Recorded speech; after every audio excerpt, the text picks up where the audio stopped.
Chapter 16. In the Hog's Head. Hermione made no mention of Harry giving defense against the dark arts lessons for 2 whole weeks after her original suggestion. Harry's detentions with Umbridge were finally over. He doubted whether the words now etched on the back of his hand would ever fade entirely. Ron had had 4 more Quidditch practices and not been shouted at during the last 2, and all 3 of them had managed to vanish their mice in transfiguration. Hermione had actually progressed to vanishing kittens before the subject was broached again on a wild, blustery evening at the end of September, when the 3 of them were sitting in the library looking up potion ingredients for Snape. "I was wondering," Hermione said suddenly, "whether you'd thought any more about defense against the dark arts, Harry." "Course I have," said Harry grumpily. "Can't forget it, can we, with that hag teaching us? I meant the idea Ron and I had." Ron cast her an alarmed, threatening kind of look. She frowned at him. "Oh, all right, the idea I had, then, about you teaching us."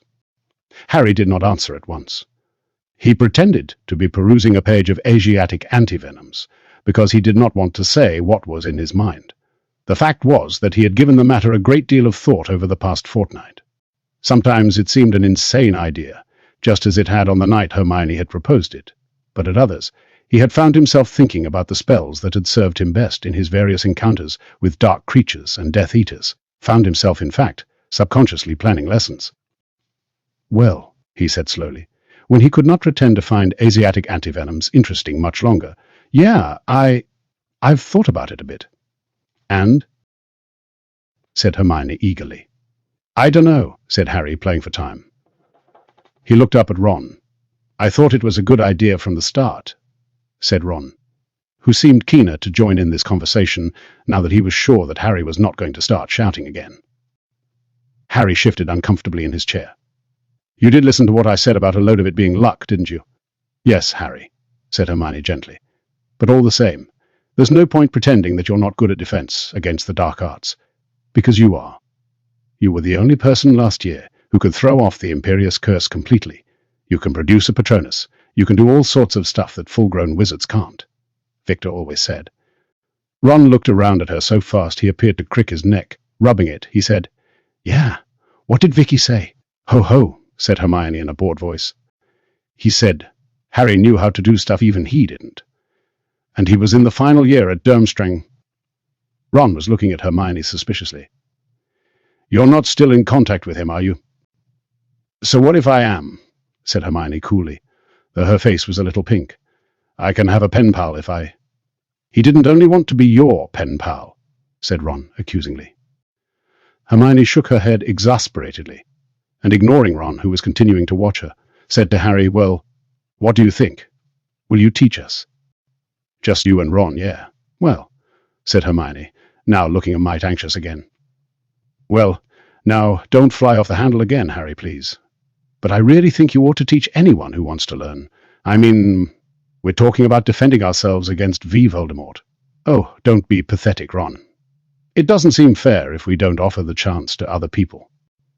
Harry considered this for a moment, then said, "Yeah, but I doubt anyone except you 2 would want to be taught by me. I'm a nutter, remember." "Well, I think you might be surprised how many people would be interested in hearing what you've got to say," said Hermione seriously. "Look," she leaned toward him. Ron, who was still watching her with a frown on his face, leaned forward to listen too. "You know the first weekend in October's a Hogsmeade weekend. How would it be if we tell anyone who's interested to meet us in the village, and we can talk it over?" "Why do we have to do it outside school?" said Ron. "Because," said Hermione, returning to the diagram of the Chinese chomping cabbage she was copying, "I don't think Umbridge would be very happy if she found out what we were up to." Harry had been looking forward to the weekend trip into Hogsmeade, but there was one thing worrying him. Sirius had maintained a stony silence since he had appeared in the fire at the beginning of September. Harry knew they had made him angry by saying that they did not want him to come. But he still worried from time to time that Sirius might throw caution to the winds and turn up anyway. What were they going to do if the great black dog came bounding up the street toward them in Hogsmeade, perhaps under the nose of Draco Malfoy? "Well, you can't blame him for wanting to get out and about," said Ron, when Harry discussed his fears with him and Hermione. "I mean, he's been on the run for over 2 years, hasn't he? And I know that can't have been a laugh, but at least he was free, wasn't he? And now he's just shut up all the time with that lunatic elf." Hermione scowled at Ron, but otherwise ignored the slight on creature. "The trouble is," she said to Harry, "until V. Voldemort, oh for heaven's sake, Ron, comes out into the open, Sirius is going to have to stay hidden, isn't he? I mean, the stupid ministry isn't going to realize Sirius is innocent until they accept that Dumbledore's been telling the truth about him all along.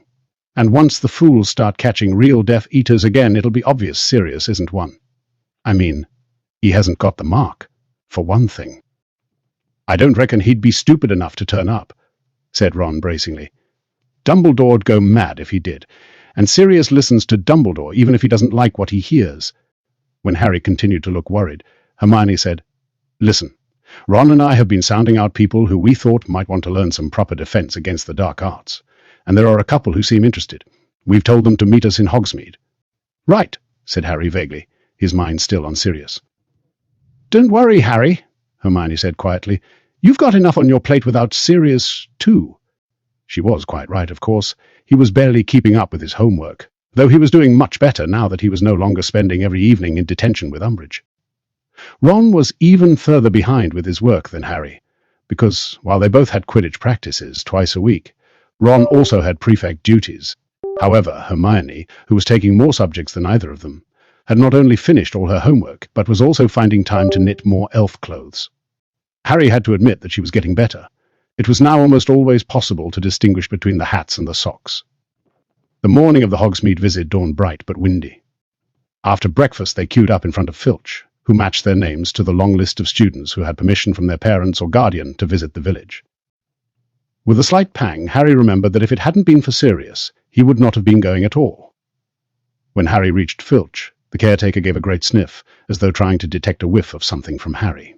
Then he gave a curt nod that set his jowls a-quiver again, and Harry walked on, out onto the stone steps and the cold, sunlit day. Why was Filch sniffing you?" asked Ron, as he, Harry, and Hermione set off at a brisk pace down the wide drive to the gates. "I suppose he was checking for the smell of dung bombs," said Harry with a small laugh.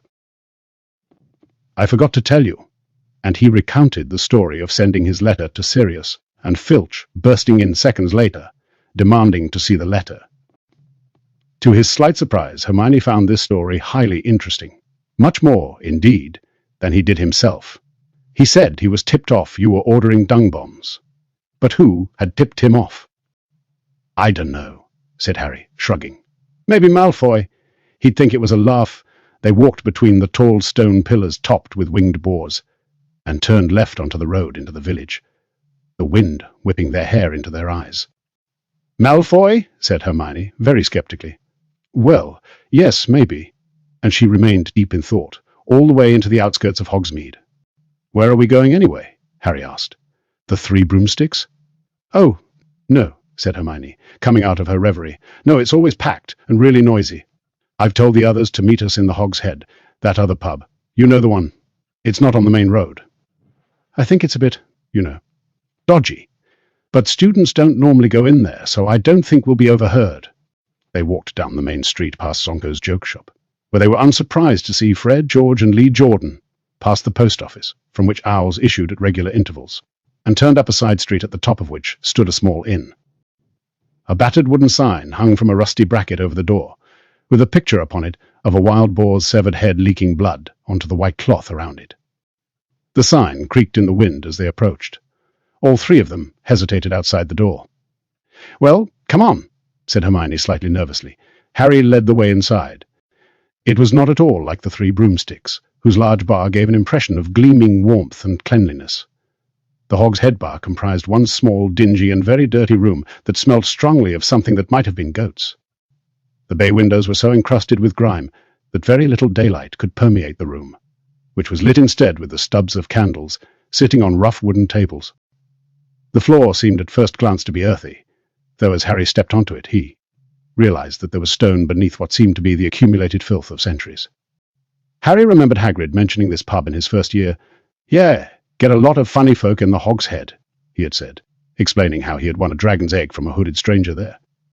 At the time, Harry had wondered why Hagrid had not found it odd that the stranger kept his face hidden throughout their encounter. Now he saw that keeping your face hidden was something of a fashion in the Hog's Head.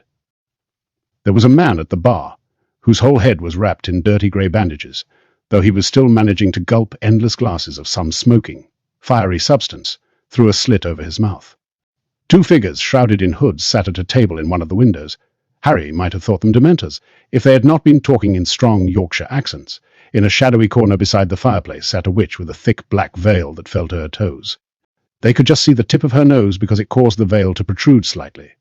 "I don't know about this, Hermione," Harry muttered as they crossed to the bar. He was looking particularly at the heavily veiled witch. "Has it occurred to you Umbridge might be under that?" Hermione cast an appraising eye at the veiled figure. "Umbridge is shorter than that woman," she said quietly. "And anyway, even if Umbridge does come in here, there's nothing she can do to stop us, Harry, because I've double and triple checked the school rules. We're not out of bounds. I specifically asked Professor Flitwick whether students were allowed to come in the Hog's Head, and he said yes, but he advised me strongly to bring our own glasses. And I've looked up everything I can think of about study groups and homework groups, and they're definitely allowed. I just don't think it's a good idea if we parade what we're doing."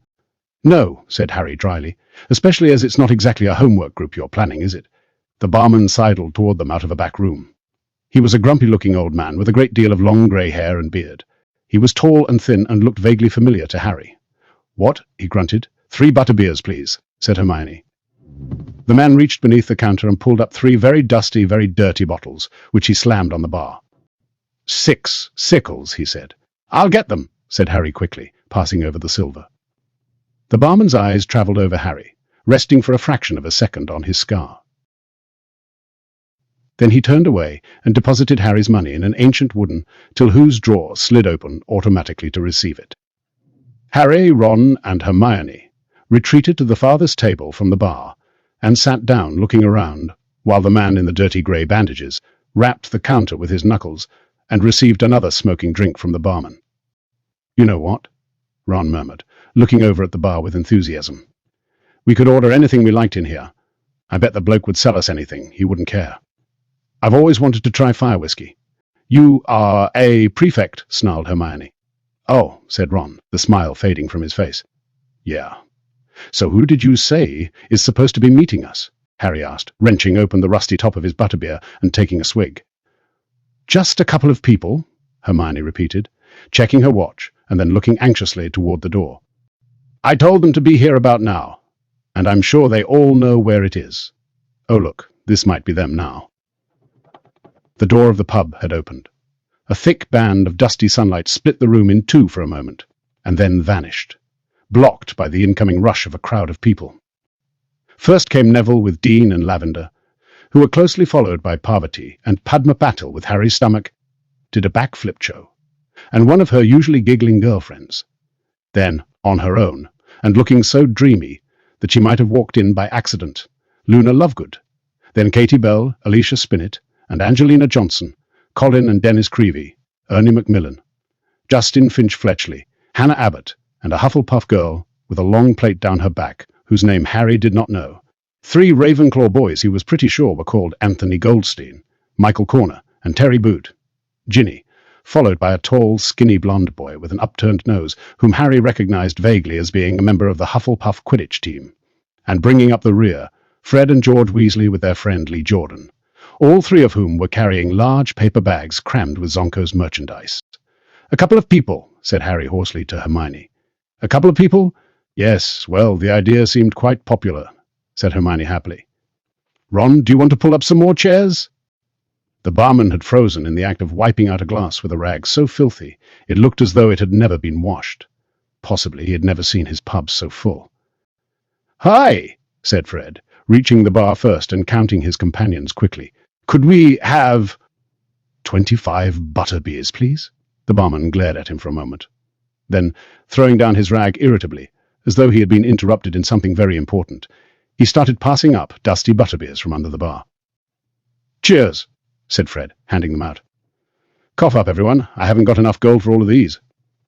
Harry watched numbly as the large, chattering group took their beers from Fred and rummaged in their robes to find coins. He could not imagine what all these people had turned up for until the horrible thought occurred to him, that they might be expecting some kind of speech, at which he rounded on Hermione. "What have you been telling people?" he said in a low voice. What are they expecting? I've told you. They just want to hear what you've got to say, said Hermione soothingly. But Harry continued to look at her so furiously that she added quickly, You don't have to do anything yet. I'll speak to them first. Hi, Harry, said Neville, beaming and taking a seat opposite Harry. Harry tried to smile back, but did not speak. His mouth was exceptionally dry. Cho had just smiled at him and sat down on Ron's right. Her friend, who had curly, reddish-blonde hair, did not smile, but gave Harry a thoroughly mistrustful look that told Harry plainly that, given her way, she would not be here at all. In twos and threes, the new arrivals settled around Harry, Ron, and Hermione, some looking rather excited, others curious. Luna Lovegood gazing dreamily into space. When everybody had pulled up a chair, the chatter died out. Every eye was upon Harry. Said Hermione, her voice slightly higher than usual out of nerves. Well, hi. The group focused its attention on her instead, though eyes continued to dart back regularly to Harry. Well, you know why you're here. Well, Harry here had the idea. Harry had thrown her a sharp look. I had the idea that it might be good if people who wanted to study defense against the dark arts, and really study it, not the rubbish that Umbridge is doing with us. Hermione's voice became suddenly much stronger and more confident. Because nobody could call that defense against the dark arts. Here, said Anthony. Goldstein and Hermione looked heartened. Well, I thought it would be good if we, took matters into our own hands. She paused, looked sideways at Harry, and went on. And by that I mean learning how to defend ourselves properly. Not just theory, but the real spells. You want to pass your defense against the dark arts OWL too, though, I bet, said Michael Corner. Of course I do, said Hermione at once. But I want more than that. I want to be properly trained in defense because... She took a great breath and finished. Because Lord Voldemort's back. The reaction was immediate and predictable. Cho's friend shrieked and slopped butterbeer down herself. Terryboot gave a kind of involuntary twitch. Padma Patil shuddered, and Neville gave an odd yelp that he managed to turn into a cough. All of them, however, looked fixedly, even eagerly at Harry. Well, that's the plan anyway, said Hermione. If you want to join us, we need to decide how we're going to. Where's the proof you know who's back? Said the blonde Hufflepuff player in a rather aggressive voice. Well, Dumbledore believes it, Hermione began. You mean Dumbledore believes him, said the blonde boy, nodding at Harry. Who are you? Said Ron rather rudely. Zacharias Smith, said the boy. And I think we've got the right to know exactly what makes him say you know who's back. Look, said Hermione, intervening swiftly. That's really not what this meeting was supposed to be about. It's okay, Hermione, said Harry. It had just dawned upon him why there were so many people there. He felt that Hermione should have seen this coming. Some of these people, maybe even most of them, had turned up in the hope of hearing Harry's story firsthand. What makes me say you know who's back? He asked, looking Zacharias straight in the face. I saw him. But Dumbledore told the whole school what happened last year, and if you didn't believe him, you don't believe me. And I'm not wasting an afternoon trying to convince anyone. The whole group seemed to have held its breath while Harry spoke. Harry had the impression that even the barman was listening in. He was wiping the same glass with the filthy rag. It was becoming steadily dirtier. Zacharias said dismissively, All Dumbledore told us last year was that Cedric Diggory got killed by you-know-who, and that you brought Diggory's body back to Hogwarts. He didn't give us details. He didn't tell us exactly how Diggory got murdered. I think we'd all like to know. If you've come to hear exactly what it looks like when Voldemort murders someone, I can't help you, Harry said. His temper, always so close to the surface these days, was rising again. He did not take his eyes from Zacharias Smith's aggressive face, determined not to look at Cho. I don't want to talk about Cedric Diggory, all right? So if that's what you're here for, you might as well clear out. He cast an angry look in Hermione's direction.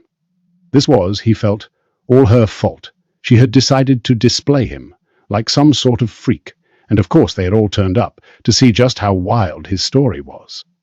But none of them left their seats, not even Zacharias Smith, though he continued to gaze intently at Harry. So, said Hermione, her voice very high-pitched again, so, like I was saying, If you want to learn some defense, then we need to work out how we're going to do it, how often we're going to meet, and where we're going to.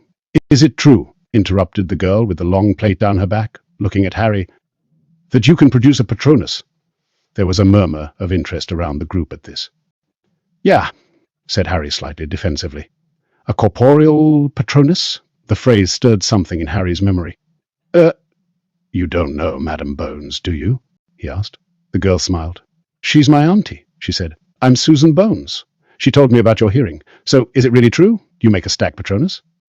Yes, said Harry. Blimey, Harry, said Lee, looking deeply impressed. I never knew that. Mum told Ron not to spread it around, said Fred, grinning at Harry. She said, you got enough attention, as it was. She's not wrong, mumbled Harry, and a couple of people laughed. The veiled witch sitting alone shifted very slightly in her seat. And did you kill a basilisk with that sword in Dumbledore's office? Demanded Terryboot. That's what one of the portraits on the wall told me when I was in there last year. Yeah, I did, yeah, said Harry. Justin Finch Fletchley whistled. The Creevy brothers exchanged awestruck looks, and Lavender Brown said wow softly. Harry was feeling slightly hot around the collar now. He was determinedly looking anywhere but at Cho. And in our first year, said Neville to the group at large, he saved that sorcerer's stone. Sorcerers? Hissed Hermione. Yes, that from you-know-who, finished Neville. Hannah Abbott's eyes were as round as galleons. And that's not to mention, said Cho. Harry's eyes snapped onto her. She was looking at him, smiling. His stomach did another somersault. All the tasks he had to get through in the Triwizard Tournament last year, getting past dragons and merpeople and acromantulas and things. There was a murmur of impressed agreement around the table. Harry's insides were squirming. He was trying to arrange his face so that he did not look too pleased with himself. The fact that Cho had just praised him made it much, much harder for him to say the thing he had sworn to himself he would tell them. Look, he said, and everyone fell silent at once. I don't want to sound like I'm trying to be modest or anything, but I had a lot of help with all that stuff. Not with the dragon, you didn't, said Michael Corner at once. That was a seriously cool bit of flying. Yeah, well, said Harry, feeling it would be churlish to disagree. And nobody helped you get rid of those Dementors this summer, said Susan Bones. No, said Harry. No. Okay, I know I did bits of it without help, but the point I'm trying to make is, are you trying to weasel out of showing us any of this stuff? Said Zacharias Smith. Here's an idea, said Ron loudly. Before Harry could speak, why don't you shut your mouth? Perhaps the word weasel had affected Ron particularly strongly. In any case, he was now looking at Zacharias as though he would like nothing better than to thump him. Zacharias flushed. Well, we've all turned up to learn from him, and now he's telling us he can't really do any of it, he said. That's not what he said, snarled Fred Weasley. Would you like us to clean out your ears for you? Inquired George, pulling a long and lethal-looking metal instrument from inside one of the Zonko's bags. Or any part of your body, really. We're not fussy where we stick this, said Fred. Yes, well, said Hermione hastily, moving on. The point is, are we agreed we want to take lessons from Harry? There was a murmur of general agreement. Zacharias folded his arms and said nothing, though perhaps this was because he was too busy keeping an eye on the instrument in George's hand. Right, said Hermione, looking relieved that something had at last been settled. Well then, the next question is how often we do it. I really don't think there's any point in meeting less than once a week. Hang on, said Angelina. We need to make sure this doesn't clash with our Quidditch practice. No, said Cho, nor with ours, nor ours, added Zacharias Smith. I'm sure we can find a night that suits everyone, said Hermione, slightly impatiently. But you know, this is rather important. We're talking about learning to defend ourselves against V. Voldemort's Death Eaters. Well said, barked Ernie Macmillan, whom Harry had been expecting to speak long before this. Personally, I think this is really important, possibly more important than anything else we'll do this year, even with our OWLs coming up. He looked around impressively, as though waiting for people to cry. Surely not. When nobody spoke, he went on, I, personally, am at a loss to see why the Ministry has foisted such a useless teacher upon us at this critical period. Obviously they are in denial about the return of you-know-who, but to give us a teacher who is trying to actively prevent us from using defensive spells. We think the reason Umbridge doesn't want us trained in defense against the dark arts, said Hermione, is that she's got some mad idea that Dumbledore could use the students in the school as a kind of private army. She thinks he'd mobilize us against the Ministry. Nearly everybody looked stunned at this news, everybody except Luna Lovegood, who piped up, "Well, that makes sense. After all, Cornelius Fudge has got his own private army." "What?" said Harry, completely thrown by this unexpected piece of information. "Yes, he's got an army of heliopaths," said Luna solemnly. "No, he hasn't," snapped Hermione. "Yes, he has," said Luna. "What are heliopaths?" asked Neville, looking blank. "They're spirits of fire," said Luna, her protuberant eyes widening so that she looked madder than ever. "Great, tall, flaming creatures that gallop across the ground, burning everything in front of." "They don't exist, Neville," said Hermione tartly. "Oh, yes, they do," said Luna angrily. "I'm sorry, but where's the proof of that?" snapped Hermione. "There are plenty of eyewitness accounts. Just because you're so narrow-minded, you need to have everything shoved under your nose before you." "Hem, hem," said Ginny, in such a good imitation of Professor Umbridge that several people looked around in alarm and then laughed. "Weren't we trying to decide how often we're going to meet and get defense lessons?" "Yes," said Hermione at once. "Yes, we were. You're right." "Well, once a week sounds cool," said Lee Jordan. "As long as," began Angelina. Yes, we know about the Quidditch," said Hermione in a tense voice. "Well, the other thing to decide is where we're going to meet." This was rather more difficult. The whole group fell silent. "Library," suggested Katie Bell after a few moments. "I can't see Madam Pince being too chuffed with us doing jinxes in the library," said Harry. "Maybe an unused classroom," said Dean. "Yeah," said Ron. "MC Gonagall might let us have hers. She did when Harry was practicing for the Triwizard. But Harry was pretty certain that MC Gonagall would not be so accommodating this time. For all that Hermione had said about study and homework groups being allowed, he had the distinct feeling this one might be considered a lot more rebellious. "Right, well, we'll try to find somewhere," said Hermione. "We'll send a message round to everybody when we've got a time and a place for the first meeting." She rummaged in her bag and produced parchment and a quill, then hesitated, rather as though she were steeling herself to say something. I think everybody should write their name down, just so we know who was here. But I also think," she took a deep breath, "that we all ought to agree not to shout about what we're doing. So if you sign, you're agreeing not to tell Umbridge, or anybody else, what we're up to?" Fred reached out for the parchment and cheerfully put down his signature, but Harry noticed at once that several people looked less than happy at the prospect of putting their names on the list. Said Zacharias slowly, not taking the parchment that George was trying to pass him. "Oh, I'm sure Ernie will tell me when the meeting is." But Ernie was looking rather hesitant about signing too. Hermione raised her eyebrows at him. "Well, we are prefects," Ernie burst out.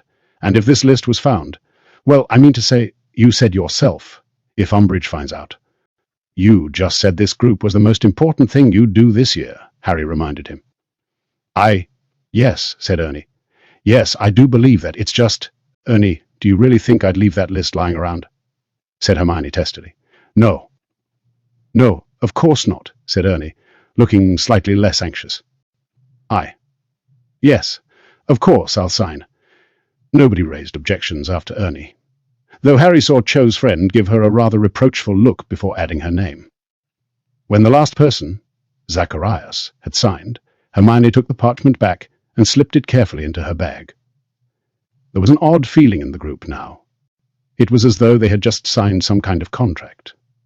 "Well, time's ticking on," said Fred briskly, getting to his feet. "George Lee and I have got items of a sensitive nature to purchase. We'll be seeing you all later." In twos and threes, the rest of the group took their leave too. Jo made rather a business of fastening the catch on her bag before leaving, her long dark curtain of hair swinging forward to hide her face, but her friend stood beside her, arms folded, clicking her tongue, so that Cho had little choice but to leave with her. As her friend ushered her through the door, Cho looked back and waved at Harry. "Well, I think that went quite well," said Hermione happily, as she, Harry and Ron walked out of the Hog's Head into the bright sunlight a few moments later, Harry and Ron still clutching their bottles of butterbeer. "That Zacharias bloke's a wart," said Ron, who was glowering after the figure of Smith, just discernible in the distance. "I don't like him much either," admitted Hermione, "but he overheard me talking to Ernie and Hannah, at the Hufflepuff table, and he seemed really interested in coming, so what could I say? But the more people the better. Really, I mean, Michael Corner and his friends wouldn't have come if he hadn't been going out with Ginny. Ron, who had been draining the last few drops from his butterbeer bottle, gagged and sprayed butterbeer down his front. "He's what?" said Ron, outraged, his ears now resembling curls of raw beef. "She's going out with my sister's going." "What do you mean, Michael Corner?" "Well, that's why he and his friends came, I think. Well, they're obviously interested in learning defense. But if Ginny hadn't told Michael what was going on. When did she?" "They met at the Yule Ball, and they got together at the end of last year," said Hermione composedly. They had turned into the high street, and she paused outside Scrivenshaft's quill shop, where there was a handsome display of pheasant feather quills in the window. I could do with a new quill." She turned into the shop. Harry and Ron followed her. "Which one was Michael Corner?" Ron demanded furiously. "The dark one," said Hermione. "I didn't like him," said Ron at once. "Big surprise," said Hermione under her breath.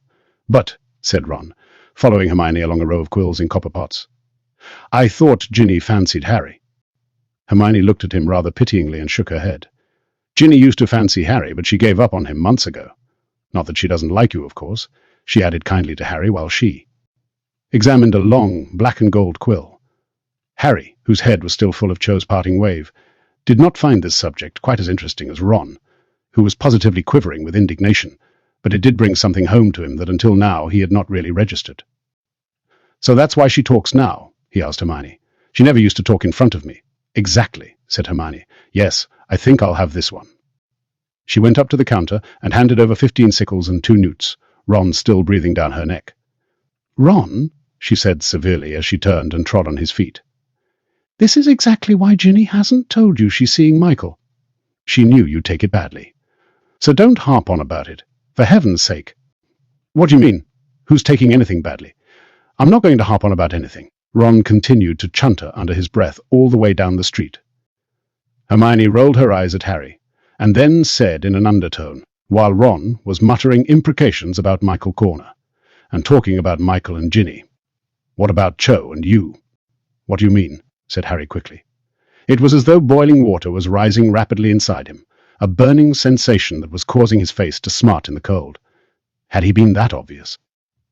"Well," said Hermione, smiling slightly, "she just couldn't keep her eyes off you, could she?" Harry had never before appreciated just how beautiful the village of Hogsmeade was.